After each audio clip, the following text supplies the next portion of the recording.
এই গেছে, আসসালামু আলাইকুম। সবাই কেমন আছেন? আশা করি সবাই ভালো আছেন। আমিও আজকে অনেক ভালো, মনটা অনেক ফ্রেশ, ভালো লাগতেছে। এই যে এখন ডিউটি শেষ, বাসায় যাইতেছি, ফুরফুরা বাতাস, মনটাও ফুরফুরা মনটাও ফুরফুরা, ফুরফুরা বাতাস, কত সুন্দর।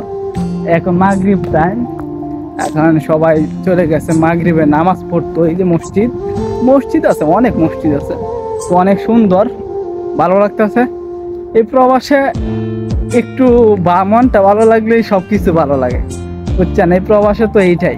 আমরা আমি আমার, শুধু আমি আমার, আর বিশেষ করে তো আমি আমার জন্য। কারণ হচ্ছে আমার এখানে কোনো বাঙালি নাই, কোনো কিছু নাই, কেউই নাই, জাস্ট মানে শুধু আমি আছি, আর কেউই নাই। যা বন্ধু বান্ধবও নাই, দেশিও নাই, ইন্ডিয়া ম্যানও নাই, কেউই নাই। তো প্রত্যেকদিন যাও আসো, যাও আসো, কাজ করো, কালাস। এই যে বাতাস, এইখানে আসলে এই দিক দিয়ে বাতাস আসতেছে, এই যে বাতাস, সালাম। আর এখানে এই যে গাছ, পিছনে গাছগুলো দেখেন কত সুন্দর করে সাটায় রাখছে।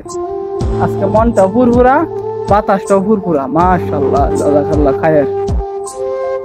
আলহামদুলিল্লাহ, আলহামদুলিল্লাহ, ভালো লাগতেছে।